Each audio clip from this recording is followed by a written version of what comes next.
We're talking aged care. We're in the studios of The Informer. Jack Karikas is my guest in the studio.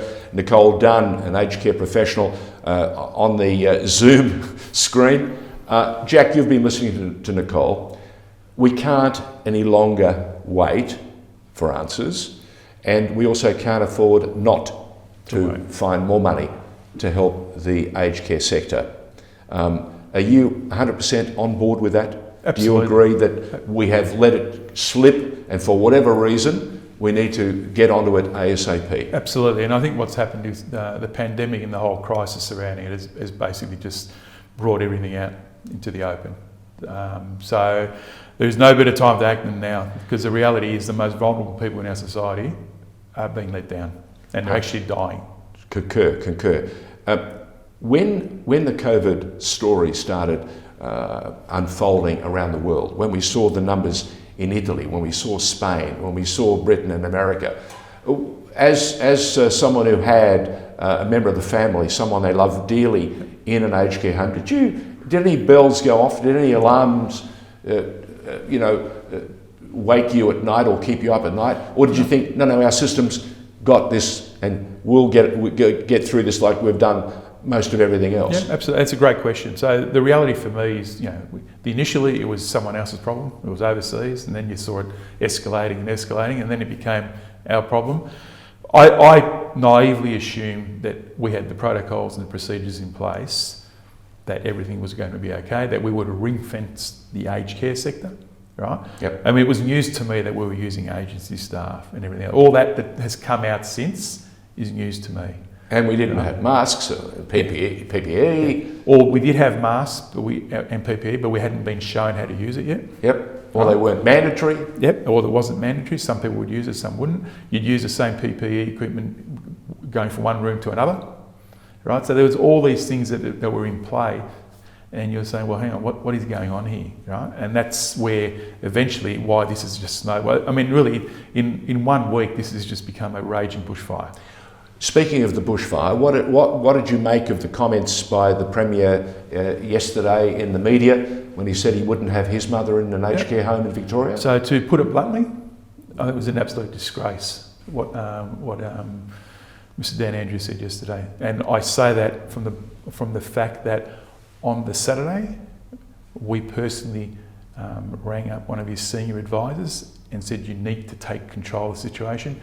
And we were basically just fobbed off and said it is a federal issue. And that was the amount of empathy that we were shown as a collective community at St Basil's. So from there, we obviously went to the media and we've escalated to the point where, and all we wanted from day one was to shut the site down, evacuate it, put the residents that needed a treatment into the right place. Correct. And then clean the have it cleaned properly, yep. Not around residents. Yeah. We keep hearing that if someone has coronavirus in one of the schools, they close the school, they send everyone home, they clean it, or as they say these days, yep. de-clean. I can't believe that we use English like that, but they clean the property again with the latest protocols, and then they let you back in. But they weren't prepared to do that at the home. No. Okay, St Basil's now has evacuated much of the elderly staff, all of the staff, but much of the elderly residents. In fact, half of them have now been moved to a number of hospitals. Your mother-in-law, where is she now? So my mother-in-law at the moment is now down at the Peninsula at Frankston. So hang on, I thought you told me she was originally going somewhere else. Yep, so what happened? So again, even from a communication perspective, we were advised on Sunday that she would be prioritised and she would be sent to the Glenferrie Private Hospital. In Hawthorn? In Hawthorn.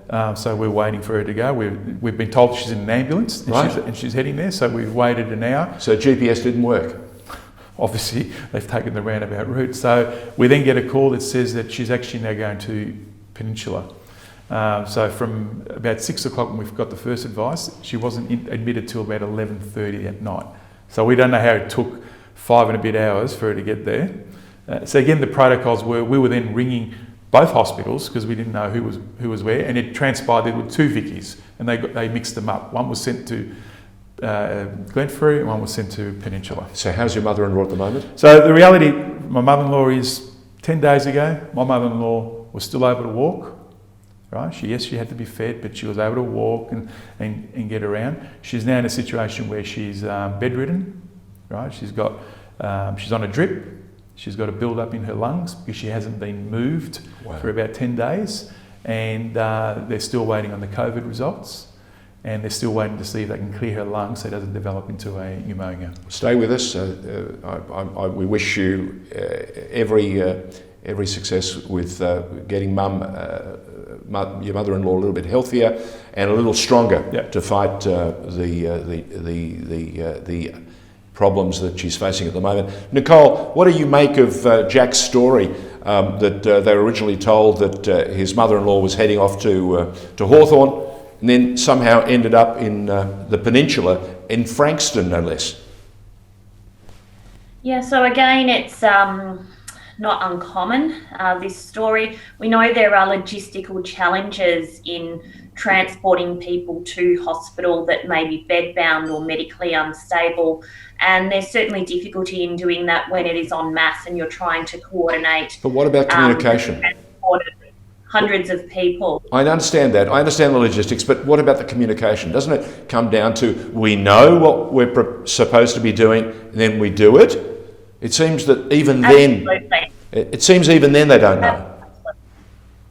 Absolutely. You know, I believe there have been delays in ambulances being called, in that being authorised at a governmental level. If a facility calls an ambulance, they don't have the guarantee that an ambulance will arrive at time, or they're not guaranteed as to which hospital they will take a patient to. It depends on bed availability in hospitals, and what we know at the moment is hospitals are currently working to create more bed availability through the cancellation of elective procedures. So it's about getting someone to a hospital in a timely manner, particularly if they're needing time-critical treatment. But certainly facilities need to be aware and updated of where these patients are going to avoid further distress to families. Nicole, thank you very much for joining us and for giving us again your professional insight. And again, all the very, very best, because this tsunami that's going through aged care is not hasn't finished doing what it's doing. Jack, once again, thank you very much for coming in, for not venting, but for giving us an idea of just what a complicated story it's become, how difficult it's been for your family and many other families right across Victoria, and I dare say right across Australia. We have been the aged care journey on a couple of occasions in the past, and I know that it's a very stressful time, and it's very, very shocking to hear just how difficult it got before you got something to happen. We trust that Mum gets much more of the service that she needs and the support that she needs at Peninsula. I'm sure they're doing the best they can, and let's hope it's a better story over the next few weeks. Thank you very much, George, for allowing us to put the story out there. Not at all. And Nicole, thank you very much again for being available and helping us through this story. Thank you very much, George, and thank you, Jack. No worries. Jack Karikas and Nicole Dunn talking about the problems that aged care has been facing for the better part of the last 2 or 3 weeks. A story that they thought they had a handle on. It's just got out of hand at all levels, and we've even seen governments, both at federal and state level, suddenly getting to feel the pressure, and they're actually even sniping at one another. But as Jack Karikas mentioned, we're not into throwing blame. The blame can come later. Right now, we need to get things sorted, and we need to make sure that those aged residents get the support they need in this most trying time. They are the most vulnerable people in our society, and we need to help them.